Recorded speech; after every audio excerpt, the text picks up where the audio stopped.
Facebook apparently aware that its app Instagram increases anxiety and depression among young users, especially girls, and another study highlighting how social media divides the country and leads to an increase in polarization. So I don't think anyone was surprised that Instagram and all these filters are bad for young girls. From a legal perspective, Judge, does Facebook have a responsibility to share the findings of these studies and or alter the program? You know, it's a great question, and I'm not sure I know the answer to that. I think that, you know, if there are lawsuits that begin, I think that a court can order that Facebook share the information that they have, but I'm sure it would have to be a court order. Clearly, the evidence is there. It is damaging to young girls, 11 to 13, whatever that age is, because their body image is such that it doesn't match what they're seeing as, you know, identified as beautiful. And I think the deliberate decision by people like Facebook that enable the spread of this kind of thing, and apparently a whistleblower had to come forward. But here's the problem. Congress is not doing the work it should be doing as it relates to any of these social media companies. They still continue to have protection under 230. I don't know why they have that protection. And then, you know, the monitoring of some people and the discarding of other people information and whatever you post. I've had things that were bumped. Everyone I know has had things that were bumped. There's no control. Congress has to take and regulate them. That's just my feeling. Do you think so? The probe into this is bipartisan. It's led by Senators Leahy and Blackburn, two people who I'm sure don't agree all that often. What do you think comes out of it, if anything, Dana? Well, specific to this issue on body image in girls, this is not a new problem. Right. So you worked in magazines for a long time. That I did, Dana. I don't know. I mean, do you remember all those debates about how the women's magazines were causing problems for young women or girls because they were body image conscious, because they wanted to be skinnier and prettier, and so they would target the magazines and say you need to change things. Even on Section 230, I don't think that actually is an issue here for this particular one, because it's more of an issue. It's a cultural issue. It's a self-conscious issue for young girls.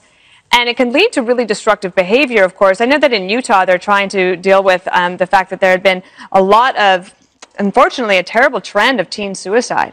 And one of the things they decided to do was to try to create a 3-number suicide hotline so that people would be able to have more immediate access.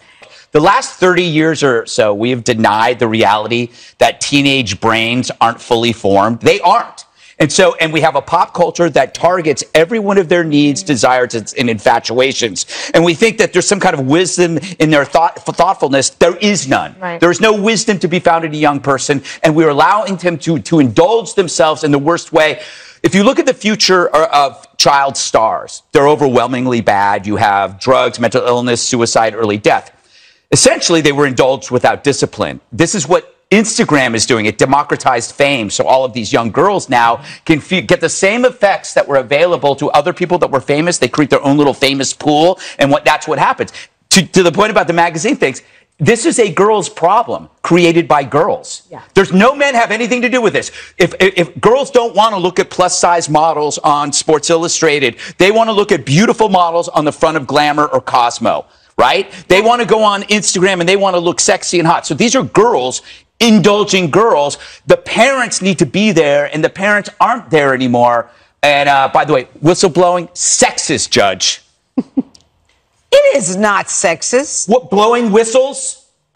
Come on. Oh, you know what? I have a joke too, but let it go. Jesse, what do you think? Well, Greg stole my line. Blame the girls.